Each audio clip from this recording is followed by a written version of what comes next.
Hi, it's Peg and Des Sons of Anarchy. So the club has been blown up. Jax is responsible for it all. And we're going to dive in and talk about it. But before we do, I want to remind you guys to subscribe to our channel and rate our video. Absolutely. And make sure to check out the other videos on our channel. This week, watching Jax and Chibs walk through the club was tough because the club is an absolute disaster. Yeah, it's completely destroyed. It's a metaphor for the whole club. We even saw their table is in shambles, which is a big concept for the Sons. Right. And I think that it finally hit Jax just how much it tatters everything is. Right. And he needs to rebuild. But I thought it was a nice moment when Chibs found the gavel and handed it to Jax.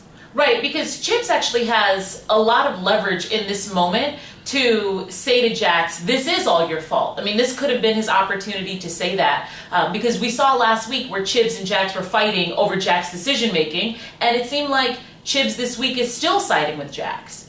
Like there's still some love and loyalty there, despite what we've seen all season. Yes, I definitely think that their fighting I don't think it was anything permanent. I think it was just the general disagreement that happens when you're in a group. Right. But clearly the brotherhood is there. And I have to tell you, I was ready to cry little tears when they met up with Bobby and Jax. You know, at first they kind of had this sort of like cold reunion, and then you see all the boys like, hey, Bobby, and Jax walking away, and I was like, you see, that's how it is when you're the boss, you know, like everybody's all treating you differently, and then they're with the rest of the guys, they're like yucking it up and having a good time. And then when Bobby told him he has been recruiting for Sam Crow and not trying to start his own offshoot, I was really happy. I was wondering, where do you get transfer papers as a member of Sam Crow? Do you go online and download those? I think do you have a secretary who produces those papers for you?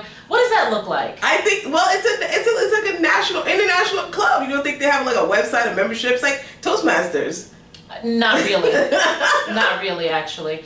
But I was very warmed by the fact that Bobby is back. I thought it was very funny when they decided to ride out on the police at Eden when they went over to the garage, and he was like, "Are you up for this, Bobby?" And Bobby was like, "I think he called him Mom." Yeah, "Are you up for this, Mom?"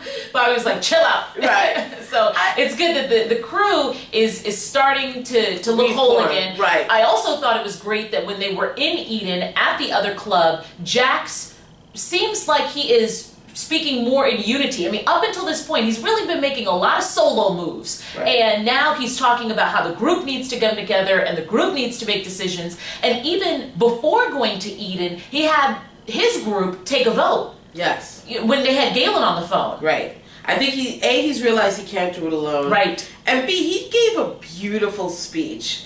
It was full of heart. Oh yeah, there's a lot of beauty in pussy over guns. Okay, well, I'm going to come back to that. I am. But I thought there was a beautiful speech. It was like, look, if we want to survive, we have families, we can't go on like this.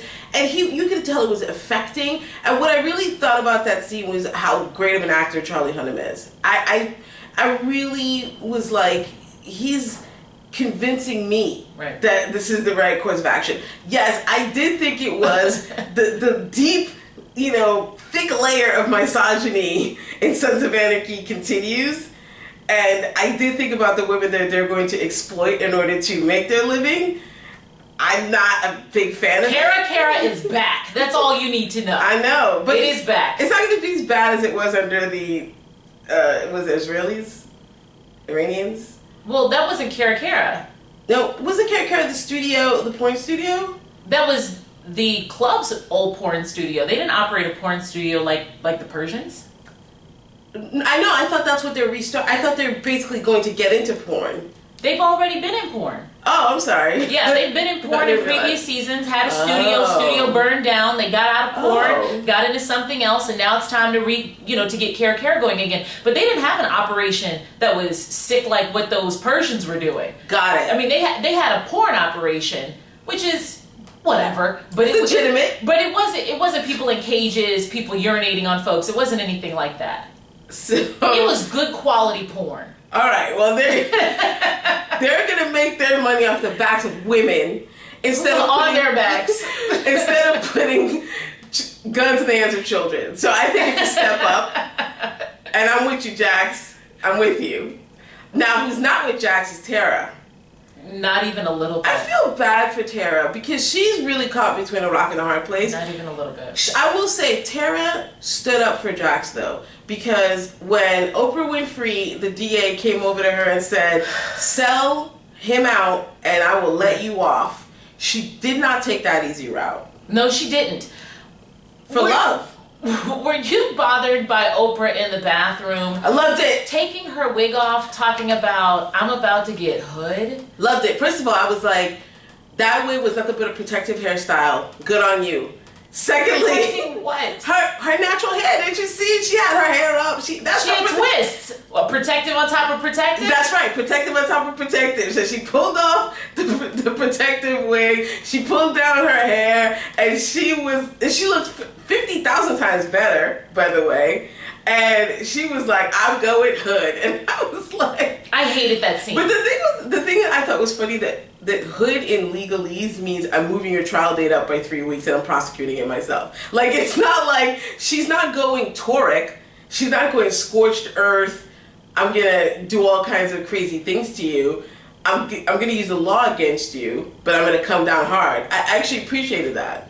I hated that scene. Why? Taking your wig off and showing your natural hair, all of just the whole situation was just a problem for me. I hated the fact that she was in the mirror talking about she's about to get hood, and now by taking her wig off, like this is her representation of looking and getting hood. I hated it. I get what you're saying. That's a valid point, and maybe there's also, we know that there's race issues on this show on top of the misogyny. Right, but I'm going to need the people, I'm going to need the Oprahs of the world not to be levying them against themselves, right? So let's have the IRA do that. All right. But either way, I wasn't feeling her in that moment, but Tara's trial date is moved up, and Tara actually looks a little scared looking at that hood natural hair. Well, first of all, I don't think she had her plan fully cemented yet, but she's pulled in Unser. Now, what I want to know is, what kind of hell is Unser going to catch from Gemma when she finds out that he's been plotting against her with Tara? Unless they make it out on top. But as we see in the previews for next episode, Tara and Gemma are going to get into it. Yeah, that's true. There's fisticuffs next episode. I have to say that Unser has completely flipped. I don't understand what happened to him. 1 minute he's in Gemma's corner. What do you mean you don't understand?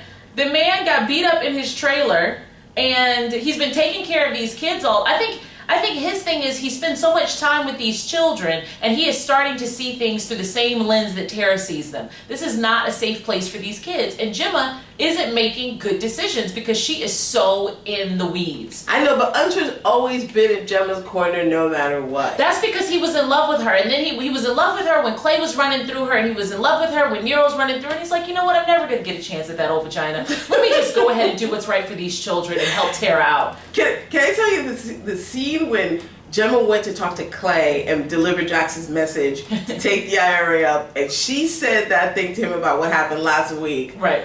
I about fell out my chair. I was like, go ahead and put it out there. Ooh. Ooh. Gemma knows how to deliver a message. Yeah. She really does. Clay really had nothing to say. He was like, all right. You really didn't. He absolutely didn't. I love the scene where Gemma went to go visit Nero and raised all kinds of hell in the lobby of the jail, pushed a police officer over with a lot of strength, by the way. He he went quite far. And then when she and Nero were talking, I was like, I just can't take how good he looks. Like, it just gets worse and worse every week. Even the way he reaches out and touches her and the things that he says, what am I going to do with you, mama? And then he put his hand around her neck in an endearing but very sexual. I was like, ooh. I know. I was thinking about you. I can't take her. I was like, I know she's lying on her couch right now. Really doing the most right now. That was a very sexy scene with the septuagenarians. I love it. That's how you know, like, a man in life, right? Because this is not Nero acting. Like, these are natural movements. The director did not say to him, now put your hand on her neck and, and touch her hand that way. That's all from Nero's soul. All right. Well, can we talk about your boy Juicy? I'm sorry, now all of a sudden I just got quite bored. Juicy wilding out. I can't take Juicy. First, why did he become an action hero this week? He's jumping from moving motorcycles into moving vans. I actually wrote a note during the episode. I was like, what's with the stunts? I was like, they must have got an extra budget this week. They blew up a police truck, a motorcycle. They did a whole chase scene. Juicy was ready to kill that cop. I was like, what's going on with him? He's really lost it. Even Bobby said something. Yes. Bobby was like, that's new.